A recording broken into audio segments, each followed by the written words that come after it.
Hello student, welcome back to our channel MAHS study. আজকের ভিডিওতে তোমরা যারা অষ্টম শ্রেণীতে পড়ছো তোমাদের জন্য ভিডিও ভীষণ গুরুত্বপূর্ণ। রায় মার্টিন প্রশ্নবিচিত্রার ভূগোল বিষয়ের 2 নম্বর মডেল স্কুলের আজ প্রশ্নপত্র ও তার সমাধান নিয়ে ভিডিও। SAQ MCQ বড় প্রশ্ন শর্ট প্রশ্ন সমস্ত তাই দেখিয়ে দেবো, অ্যান্সার সহ বিস্তারিত আলোচনা। তাই ভিডিওটি মনোযোগ সহকারে সম্পূর্ণ দেখতে থাকো। একের দাগে তোমরা দেখতে পাচ্ছ এটি মানচিত্র রয়েছে, ঠিক আছে। তো এই যে চিত্রটি দেওয়া রয়েছে রেখা মানচিত্রের সাহায্যে লিখতে হবে তোমাদের, এটি আমি পরবর্তীতে ভিডিও দিয়ে দেবো। চলো 2 থেকে শুরু করি, ঠিক আছে। 2 এর ফার্স্টের দাগাতে কি বলেছে দেখো, শিয়াল ও সীমা স্তরের মধ্যে অবস্থিত বিষুব রেখাটি হলো, তোমরা অপশন নাম্বার এটা সঠিক, এটা হচ্ছে কনরাড। তারপরে 2 নম্বর প্রশ্ন দেখো কি বলেছে, বেলে পাথর রূপান্তরিত হয়ে তৈরি হয়, এটি লিখবে তোমরা অপশন এ কোয়ার্টজার্ট। তারপর দেখো 3 নম্বরে কি বলেছে, বজ্র বিদ্যুৎ সহ প্রচন্ড ঝড় বৃষ্টি হয় যে মেঘে, সেটি হলো, তোমরা লিখবে কিউমুলোনিম্বাস, ঠিক আছে। তারপর দেখো 4.5 প্রশ্নটা কি বলেছে, জলীয় বাষ্প জলকণায় পরিণত হওয়ার প্রক্রিয়াকে বলে, এটি তোমরা লিখবে বিয়ের দাগ ঘনীভবন লিখবে। তারপরে 5টা দেখো কি বলেছে, পৃথিবীর ফলের ভান্ডার অবস্থিত যে জলবায়ু অঞ্চলে, সেটি হলো অপশন নাম্বার বি ভূমধ্যসাগরীয় জলবায়ু অঞ্চল। তারপরে 6টা দেখো কি বলেছে, তুন্দ্রা অঞ্চলের দক্ষিণে প্রবল তুষারপাত থেকে রক্ষা পাওয়ার জন্য তৈগা জলবায়ুর উদ্ভিদগুলি, তোমরা লিখবে বি শঙ্কু আকৃতির। তারপরে 7 দেখো কি বলেছে, পৃথিবীর সবচেয়ে বড় পরমাণু দুর্ঘটনা হলো চেরনোবিল, এটা সঠিক আছে এর দাগের। তারপর 8 দেখো কি বলেছে, পরিবেশ অবনমনের একটি মানুষ সৃষ্টি কারণ লেখো, কারণ হলো এটা তোমরা লিখবে অপরিকল্পিত নগরায়ন। তারপর 9 নম্বর দেখো কি বলেছে, রূপোর শহর বলা হয়, এটা তোমরা এ দাগটা করবে ব্রোকেন হিলকে, ঠিক আছে। তারপরে 10 নম্বর দেখো কি বলেছে, নিউজিল্যান্ডের একটি বিখ্যাত সমভূমি হলো, তোমরা অপশন নাম্বার এ করবে ক্যাটারবেরি সমভূমি, ঠিক আছে। তারপর দেখো 3 দাগের আমরা চলে আসছি এর দাগে, শূন্যস্থান পূরণ দিয়েছে, শূন্যস্থান পূরণগুলো দেখে না। প্রথমে বলেছে শিলামন্ডলের নিচে গুরুমন্ডলের বিশেষ স্তরটি হলো, শিলামন্ডল থেকে নিচে গুরুমন্ডলের বিশেষ স্তরটির নাম তোমরা লিখবে এখানে অ্যাস্ট্রোনোস্ফিয়ার, ঠিক আছে। এটাও সঠিক অ্যান্সার। আশা করি বুঝতে পারছো। তো চলো পরবর্তী প্রশ্ন দেখো কি বলেছে, ড্যাশ পাত সীমানায় ধ্বংস বা সৃষ্টি কিছুই হয় না, তো এই প্রশ্নের অ্যান্সারটা হবে নিরপেক্ষ, ঠিক আছে। এটি লিখবে তোমরা। তার পরবর্তী প্রশ্নে দেখো কি বলেছে, 3 নম্বর প্রশ্ন, ব্যাসাল্ট শিলা দেখা যায় ভারতের ড্যাশ মালভূমি অঞ্চলে, তো এই প্রশ্নের অ্যান্সারটি তোমরা লিখবে দাক্ষিণাত্য মালভূমি অঞ্চলে, ঠিক আছে। তার পরবর্তী দেখো 4 নম্বর প্রশ্নটা কি বলেছে, বায়ুর গতিবেগ মাপা হয় ড্যাশ যন্ত্রের সাহায্যে, তো এটি তোমরা লিখবে অ্যানিমোমিটার যন্ত্রের সাহায্যে, ঠিক আছে। তার পরবর্তী প্রশ্নটি দেখো কি বলেছে, পরবর্তী প্রশ্নটি হলো কিউমুলোনিম্বাস মেঘের অপর নাম হলো, তো অপর নাম হলো বজ্রমেঘ, ঠিক আছে। তোমরা বজ্রমেঘটা লিখবে। আশা করি বুঝতে পেরেছো। তাহলে আমাদের এখানে 3-এর এ দাগটা কমপ্লিট হয়ে গেল। চলো নেক্সট পেজে আমরা চলে যাই। এখানে কিন্তু বাম স্তম্ভ ডান স্তম্ভ মেলানো রয়েছে, ঠিক আছে। তো বাম স্তম্ভ ডান স্তম্ভটা দেখো কি দিয়েছে, প্রথমে আছে বি এর 1-এর দাগের শিলামণ্ডল ও গুরুমণ্ডল, এটা হবে অপশন ই, অর্থাৎ মোহবিযুক্তি, ঠিক আছে। তারপর দেখো সক্রিয় আগ্নেয়গিরি রয়েছে, অপশন ডি তে হবে সঠিক, অর্থাৎ হবে ভিসুভিয়াস হবে, ঠিক আছে, ভিসুভিয়াস হবে। তারপরে দেখো আগ্নেয় শিলা, এ হবে অপশন, মানে গ্রানাইট হবে, ঠিক আছে। তারপরে যেটা হলো সেটা হলো বায়ু প্রবাহের দিক নির্ণয় যন্ত্র, এটি দেখো কি হবে, এটি বি হবে, অর্থাৎ বাষ্পতাকা হবে, ঠিক আছে। তার পরবর্তী প্রশ্ন দেখো কি বলছে, হ্যারিকেন, এটা সি অপশন হবে, অর্থাৎ ক্যারিবিয়ান সাগর হবে, ঠিক আছে। আশা করি বুঝতে পেরেছো, ক্যারিবিয়ান সাগর। এর পরবর্তী দেখো তোমাদের সি এর দাগের কি রয়েছে, বলেছে শুদ্ধ হলে বাক্যের পাশে শুদ্ধ সু লিখবে, অশুদ্ধ হলে বাক্যের পাশে অ লিখবে। তো দেখো এটি কি বলেছে, একটা দেখে সি, চিরসবুজ উদ্ভিদ দেখা যায় ভূমধ্যসাগরীয় অঞ্চলে, এটা হচ্ছে শুদ্ধ, অর্থাৎ তালবি সহিষ্ণু তোমরা লিখবে, ঠিক আছে। তার পরবর্তী প্রশ্ন কি বলেছে, জীববৈচিত্র্য সব থেকে বেশি দেখা যায় নিরক্ষীয় জলবায়ু অঞ্চলে, এটা হবে শুদ্ধ, অর্থাৎ তালবিশ্বরে হস্য তোমরা লিখবে। তারপরে দেখো প্রশ্নটা কি বলেছে, চিপকো কথার অর্থ বৃক্ষরোপণ, এটা হলো অশুদ্ধ, তাই তোমরা এখানে অ লিখবে বা ভুল এটি, ঠিক আছে।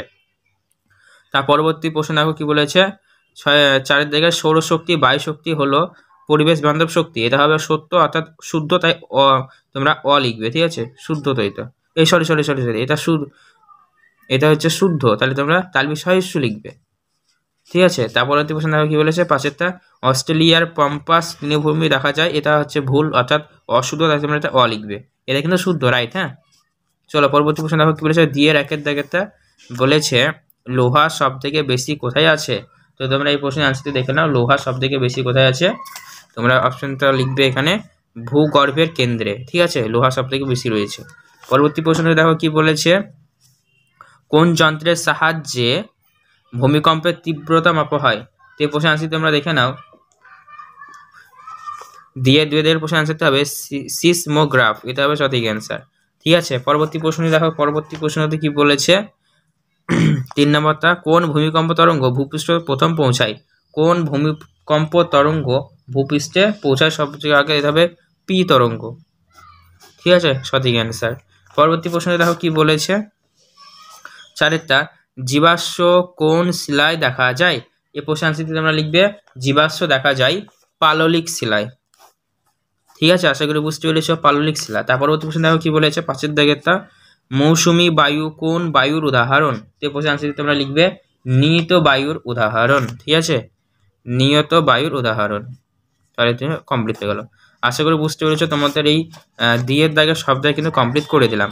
এরপরে যেটা আছে সেটা হলো তোমাদের 4 দাগের রয়েছে, 4 দাগের 1 রয়েছে। কি বলেছে দেখো, নিফেসিমা কি, তার সাথে আরেকটি অথবার সাথে রয়েছে ক্রোফেসিমা কি। তো নিফেসিমা কি তোমরা দেখে নাও। তোমরা এই প্রশ্নের আনসারটি তোমাদের টেক্সট বইয়ের 5 নম্বর পেজে পেয়ে যাবে। দেখতে পাচ্ছ দুটোই একসঙ্গে রয়েছে, নিফেসিমা আর ক্রোফেসিমা। তো তোমরা দেখতে পাচ্ছ এই অবধি পড়বে আর লিখবে, তাহলে প্রশ্নের আনসারটা কমপ্লিট হয়ে যাবে। আশা করি বুঝতে পেরেছো। তো চলো পরবর্তী প্রশ্নটা আমাদের দেখিয়ে দিই। পরবর্তী প্রশ্নটা কি বলেছে দেখো, 2 নম্বর দাগে 4-এর, ভূমিকম্পের কেন্দ্রে ও উপকেন্দ্রে কাকে, ভূমিকম্পের কেন্দ্র ও উপকেন্দ্র কাকে বলে? তো ভূমিকম্পের কেন্দ্র ও উপকেন্দ্র কাকে বলে এটা তোমরা দেখে নাও। তোমরা এই প্রশ্নের আনসারটি তোমাদের টেক্সট বইয়ের 14 নম্বর পেজে পেয়ে যাবে। ঠিক আছে, 14 নম্বর পেজ, তোমরা এখান থেকে লিখবে ভূমিকম্পের কেন্দ্র, আর এই দেখো ভূমিকম্পের উপকেন্দ্র। এটা হচ্ছে ভূমিকম্পের কেন্দ্র আর এটা হচ্ছে ভূমিকম্পের উপকেন্দ্র। তাহলে তোমাদের প্রশ্ন আনসারটি কিন্তু কমপ্লিট হয়ে যাবে। আশা করি বুঝতে পেরেছো। চলো পরবর্তী প্রশ্নটা দেখে নিই। পরবর্তী প্রশ্নটা কি বলেছে দেখো, 3 নম্বর দাগে 4-এর, আগ্নেয় শিলায় জীবাশ্ম দেখা যায় না কেন? তো এই প্রশ্নের আনসারটা আগে তোমরা দেখে নাও। তোমাদের কাছে যদি ছায়ার সারিকা বই থাকে তাহলে তোমরা 57 নম্বর পেজে পেয়ে যাবে। ঠিক আছে, এখান থেকে শুরু করে এফডি লিখবে। দেখো, আগ্নেয় শিলায় জীবাশ্ম দেখা যায় না কেন, পরিষ্কার কিন্তু প্রশ্নটা দিয়ে দিয়েছে। ঠিক আছে, চলো পরবর্তী প্রশ্নটা দেখে নিই। অবশ্যই বলবো তোমাদের ভিডিও ভালো লাগলে লাইক করবে এবং আমাদের চ্যানেলটিকে সাবস্ক্রাইব করবে এবং পাশে থাকা বেল নোটিফিকেশন থেকে অল করবে। তাহলে আমরা সমস্ত ভিডিওগুলি ছাড়লে তুমি সবার আগে নোটিফিকেশন আগে পেয়ে যাবে। ঠিক আছে, চলো পরবর্তী ভিডিওতে দেখে নাও। এখানে একই সঙ্গে কি রয়েছে প্রশ্নটা, রেগোলিট কাকে বলে? তো এই প্রশ্নের আনসারটিও তোমরা দেখে নাও। এটি তোমরা ছায়ার বইয়ে 62 নম্বর পেজে পেয়ে যাবে। ঠিক আছে, রেগোলিট কি দেখো তোমরা এখান থেকে এই অবধি লিখবে, তাহলে কিন্তু তোমাদের প্রশ্নের আনসারটি পুরোপুরিভাবে কমপ্লিট হয়ে যাবে। আশা করি বুঝতে পারছো। তো চলো পরবর্তী প্রশ্নটা দেখে নাও। পরবর্তী প্রশ্ন বলেছে আমাদের 4-এর 4 নম্বর প্রশ্ন। কি বলেছে, প্রতিবাদ ঢাল কাকে বলে? তার সাথে অনুবাদ ঢাল কাকে বলে? প্রতিবাদ ঢাল আর অনুবাদ ঢালটা তোমরা দেখে নাও। এই প্রশ্নের আনসারটি তোমরা তোমাদের টেক্সট বইয়ের 47 নম্বর পেজে পেয়ে যাবে। ঠিক আছে, এই দেখো দেখতে পাচ্ছ প্রতিবাদ ঢাল, আর একটা রয়েছে অনুবাদ ঢাল। তোমরা এখান থেকে এই অবধি একটু ভালো করে পড়ে নেবে, তারপর তোমরা তোমাদের সুবিধা অনুযায়ী পড়বে বা লিখবে। ঠিক আছে, এই দেখো টেক্সট বইয়ের তোমাদের 47 নম্বর পেজ 47। আশা করি বুঝতে পেরেছো। তো চলো পরবর্তী প্রশ্নটা দেখে নাও। পরবর্তী প্রশ্ন দেখো, আমরা একদম 5-এর 1-এর দাগে চলে আসছি। 5-এর 1-এর দাগের কি বলেছে দেখো, বলছে ক্রান্তীয় অঞ্চলে মহাদেশের পশ্চিম দিকে পৃথিবীর অধিকাংশ মরুভূমির সৃষ্টি হয়েছে কেন? এ প্রশ্নের আনসারটি তোমরা দেখে নাও। তোমাদের যদি ছায়ার সারিকা থাকে তোমরা 91 পেজে পেয়ে যাবে। ঠিক আছে, এই প্রশ্নটা তোমরা দেখে নাও। ক্রান্তীয় অঞ্চলে মহাদেশের পশ্চিম দিকে পৃথিবীর অধিকাংশ মরুভূমি সৃষ্টি হয়েছে কেন, এখান থেকে শুরু করে তোমরা লিখে নাও লেখাটা আগে। ঠিক আছে, ভালো করে বুঝে নাও, লিখে নাও বা স্ক্রিনশট করে নিতে পারো প্রয়োজনে তোমাদের সুবিধার্থে। এইখান থেকে শুরু করে একদম এই অবধি লিখবে তারপরে। ঠিক আছে, তাহলে তোমাদের প্রশ্নের আনসারটা কিন্তু কমপ্লিট হয়ে যাবে। ঠিক আছে, চলো পরবর্তী প্রশ্নটা দেখে নাও। পরবর্তী প্রশ্নটা বলেছে অথবা দাগের 5-এর 1-এর, বায়ু প্রবাহের ক্ষেত্রে কোরিওলিস বল ও ফেরেলের সূত্র কিভাবে প্রভাব বিস্তার করে? তো এই প্রশ্নের আনসারটি তোমরা দেখে নাও। তোমরা যদি টেক্সট বই দেখতে চাও তাহলে 33 নম্বর পেজে পেয়ে যাবে। ঠিক আছে, কোরিওলিস বল আর ফেরেলের সূত্র পেয়ে যাবে, একটু পড়লে তোমরা বুঝতে পারবে। ঠিক আছে, আর তার সাথে যেটা রয়েছে তোমরা সহায়িকা বই যদি ছায়ার থাকে তাহলে তোমরা ছায়ার সহায়িকা বইয়ের পেজ নাম্বার বের করবে 90 নম্বর। দেখো কোরিওলিস বল রয়েছে আর তার সাথে সাথে 22 বেল্টের সূত্রটাও কিন্তু রয়েছে, আর এখানে কিন্তু বৈস্তারিত কিন্তু বলে দিয়েছে। ঠিক আছে, দেখো পরবর্তী প্রশ্ন কি বলেছে, আইটিসিজেড বলতে কি বোঝায়? এটি কোন জলবায়ুকে প্রভাবিত করে? তো এই প্রশ্ন আনসারটি তোমরা দেখে নেবে। তোমরা তোমাদের টেক্সট বইয়ের 35 নম্বর পেজে পেয়ে যাবে। ঠিক আছে, এই দেখো আয়তিসিজেদ বলতে কি বলছো লিখবে। ঠিক আছে, আর এখানে তোমরা সমস্তটা কিন্তু পেয়ে যাবে। পাশাপাশি তোমরা যদি সহায়িকা বই দেখতে চাও তাহলে সহায়িকা বইও কিন্তু পেয়ে যাবে। দেখতে পাচ্ছ, এখান থেকে লেখা শুরু করবে, এখান থেকে শুরু করে এই অবধি লিখবে, তাহলে কিন্তু তোমাদের কোশ্চেন আনসারটা পুরোপুরিভাবে কমপ্লিট হয়ে যাবে। আশা করি বুঝতে পারছো। তো চলো নেক্সট প্রশ্নগুলো দেখে নিই। নেক্সট প্রশ্ন কি বলেছে দেখো, ওড়িশাতে অথবা ভূমধ্যসাগরীয় জলবায়ুর প্রধান বৈশিষ্ট্যগুলো উল্লেখ করো। তো ভূমধ্যসাগরীয় জলবায়ুর প্রধান বৈশিষ্ট্যগুলো তোমরা দেখে নাও। তো ভূমধ্যসাগরীয় জলবায়ুর বৈশিষ্ট্যগুলি তোমরা এখানে দেখে নাও। ভূমধ্যসাগরীয় জলবায়ুর বৈশিষ্ট্যগুলি তোমরা কিন্তু অনেকগুলো এখান থেকে লিখে নিতে পারো। ঠিক আছে, আর্দ্রতা, আর্দ্র শীতকাল, শুষ্ক গ্রীষ্মকাল, বৃষ্টিপাতের স্বল্পতা, গ্রীষ্ম শীতের উভয় মৃদু, রোদ ঝলমলে আবহাওয়া। ঠিক আছে, অনেকগুলো রয়েছে, তোমরা তোমাদের সুবিধা অনুযায়ী লিখবে। পাশাপাশি তোমরা যদি টেক্সট বই দেখতে চাও তাহলে টেক্সট বইয়ে তোমরা পেজ নাম্বার 58 অর্থাৎ 58 বের করবে, তাহলে কিন্তু জলবায়ুর বৈশিষ্ট্য তোমরা পেয়ে যাবে। ঠিক আছে, ভূমধ্যসাগরীয় জলবায়ুর বৈশিষ্ট্য। ঠিক আছে, একটি তোমরা খুঁজে লিখে নেবে। চলো পরবর্তী প্রশ্নটা দেখে নাও। পরবর্তী প্রশ্ন কি বলেছে, 3 নম্বর দাগের, স্থিতিশীল উন্নয়ন ও পরিবেশ সংরক্ষণ কিভাবে পরিবেশকে বাঁচাতে পারে। এই প্রশ্ন আনসার দিয়ে তোমরা দেখে নাও। তো এই প্রশ্নের যে অ্যান্সারটি হবে এটা তোমরা আমি পরবর্তী কমেন্ট বক্সে লিখে দেবো, বা তোমাদের পরবর্তীতে ভিডিও আমি দিয়ে দেবো। ঠিক আছে, এসে দেখো কি হচ্ছে, চিপকো আন্দোলন কেন কীভাবে হয়েছিল। তো চিপকো আন্দোলন সম্বন্ধে যা যেন লেখো, তো এটি তোমরা লিখতে পারো। ঠিক আছে, এটি চিপকো আন্দোলন, এখান থেকে শুরু করে এফডি লিখে দেবে, তাহলে প্রশ্ন অ্যান্সারটি কিন্তু তোমাদের কমপ্লিট হয়ে যাবে। ঠিক আছে, চলো পরবর্তী প্রশ্নটা দেখে নিই। পরবর্তী প্রশ্নটা কি বলেছে, পরবর্তী প্রশ্ন বলেছে ওশেনিয়ার স্বাভাবিক উদ্ভিদের পরিচয় দাও। তো প্রশ্ন অ্যান্সারটি তোমরা দেখে নাও।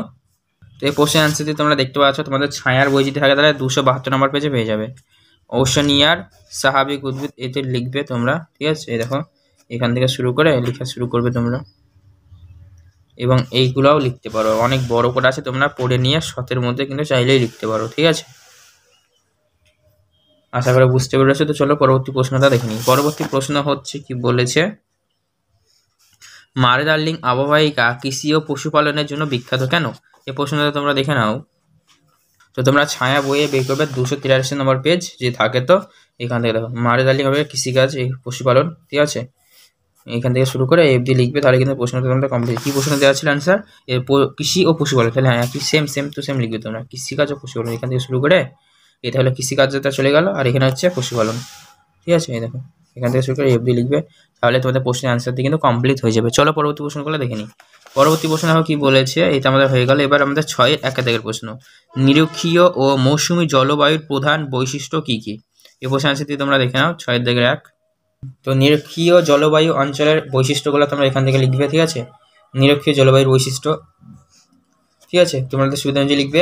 আর তোমরা ছিল একটা কি, নিরক্ষীয় ছিল এবং একটা ছিল মৌসুমী জলবায়ু। তো মৌসুমী জলবায়ুটা তোমরা এখানে লিখবে, এভাবে তোমরা দেখতে পাচ্ছ মৌসুমী জলবায়ু। ঠিক আছে, মৌসুমী জলবায়ুটা তোমরা তোমাদের সুবিধা অনুযায়ী লিখবে। ঠিক আছে,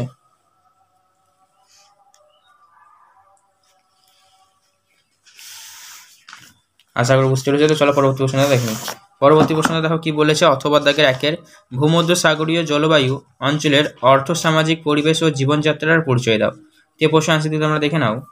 তো এই প্রশ্নের অ্যান্সারটি তোমরা তোমাদের টেক্সট বইয়ের 59 অর্থাৎ 59 নম্বর পেজে পেয়ে যাবে।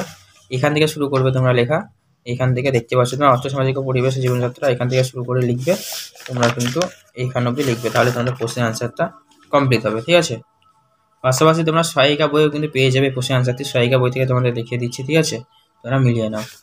সহায়িকা বইয়ে তোমাদের যদি ছায়ার থাকে তাহলে তোমরা বের করবে 152 নম্বর পেজ, এবং এখান থেকে তোমরা লেখা শুরু করবে। ঠিক আছে, দেখতে পাচ্ছ তোমরা এখান থেকে লেখা শুরু করবে, তাহলে কিন্তু তোমাদের প্রশ্নের অ্যান্সারটা কমপ্লিট হয়ে যাবে। ঠিক আছে, চলো পরবর্তী প্রশ্নটা দেখে নিই। পরবর্তী প্রশ্ন দেখো কি বলেছে, পরিবেশের অবনমন নিয়ন্ত্রণের উপায়গুলি কি কি। তো প্রশ্ন অ্যান্সারটি তোমরা দেখে নাও। ঠিক আছে, তো পরিবেশ অবনমন নিয়ন্ত্রণ উপায়গুলি তোমরা তোমাদের টেক্সট বইয়ের 70 নম্বর পেজে পেয়ে যাবে। ঠিক আছে, অনেকগুলি রয়েছে, তোমরা এখান থেকে লেখা শুরু করবে। ঠিক আছে, এখান থেকে লেখা শুরু করবে, তাহলে কিন্তু তোমাদের প্রশ্ন অ্যান্সারটা কমপ্লিট হয়ে যাবে। তো চলো পরবর্তী প্রশ্ন, এটা কিন্তু 70 নম্বর পেজে। ঠিক আছে, পরবর্তী প্রশ্ন 70 নম্বর পেজ 70। চলো পরবর্তী প্রশ্নটা দেখে নাও। পরবর্তী প্রশ্নটা ওর সাথে রয়েছে, কি কি ভাবে পরিবেশের অবনমন ঘটে উদাহরণসহ লেখো, ব্যাখ্যা করতে। চলো প্রশ্নটা দেখে নাও। তো এই প্রশ্নের অ্যান্সারটি তোমাদের যদি ছায়ার বই থাকে তাহলে তোমরা 170 নম্বর পেজে পেয়ে যাবে। এখান থেকে লেখা শুরু করবে, দেখতে পাচ্ছ অবনমনের কারণগুলি। ঠিক আছে, কী কীভাবে ঘটে, এখান থেকে শুরু করবে লেখা। এখান থেকে শুরু করে এখান থেকে লিখবে, এখান থেকে লেখার পরে তোমরা এই অবধি লিখে দেবে, তাহলে কিন্তু কোশ্চেন আনসারটি তোমাদের পুরোপুরিভাবে কমপ্লিট হয়ে যাবে। আশা করি বুঝতে পেরে যেত। চলো পরবর্তী প্রশ্নটা দেখে নিই। পরবর্তী প্রশ্নে দেখো কি বলেছে, 3 দিকের অস্ট্রেলিয়ার প্রধান 4টি জলবায়ু অঞ্চলের সংক্ষিপ্ত পরিচয় দাও। তো কোশ্চেন আনসারটি তোমরা দেখে নাও। এই প্রশ্নটা তোমাদের পরে দেখাচ্ছি, তার আগে তোমরা অস্ট্রেলিয়ার প্রধান 4টি ভূপ্রাকৃতি দিয়েছে আর জলবায়ু দিয়েছে। তো ভূপ্রাকৃতিটা দেখে নাও। ভূপ্রাকৃতিটা তোমরা এখান থেকে লিখবে, ঠিক আছে। ছায়ার 269 নম্বর পেজে অস্ট্রেলিয়ার ভূপ্রকৃতি, অস্ট্রেলিয়ার ভূপ্রকৃতি দেখতে পাচ্ছ, ঠিক আছে। এখান থেকে লেখা শুরু করবে, 1টা পয়েন্ট এখানে, আর এখানে কিন্তু অনেকগুলো পয়েন্ট রয়েছে তোমাদের, ঠিক আছে। 2 রয়েছে, 3 রয়েছে, তোমরা কিন্তু তোমাদের সুবিধা অনুযায়ী লিখবে, ঠিক আছে। আশা করি বুঝতে পেরেছো। আর যেটা সে জলবায়ু ছিল, সেই জলবায়ুটা তোমরা এখান থেকে লিখবে, ঠিক আছে। ঠিক আছে, তাহলে কিন্তু তোমাদের কোশ্চেন আনসারটা পুরোপুরিভাবে কমপ্লিট হয়ে যাবে। তো আশা করি বন্ধুরা তোমাদের ভিডিওতে উপকার এসেছে এবং তোমরা ভিডিওটি দেখে সম্পূর্ণতাই বুঝতে পেরেছো। তো এই রিলেটেড তোমার যদি কোনো প্রশ্ন থেকে থাকে তাহলে সেক্ষেত্রে কমেন্ট বক্সে আমাকে জানাবে। এছাড়াও এরকমই গুরুত্বপূর্ণ সাজেশন, নোটস, কমেন্টস সবার আগে পাওয়ার জন্য অবশ্যই তোমরা আমাদের চ্যানেলটিকে সাবস্ক্রাইব করো, পাশে দেওয়া বেল নোটিফিকেশন থেকে অল করো। ধন্যবাদ।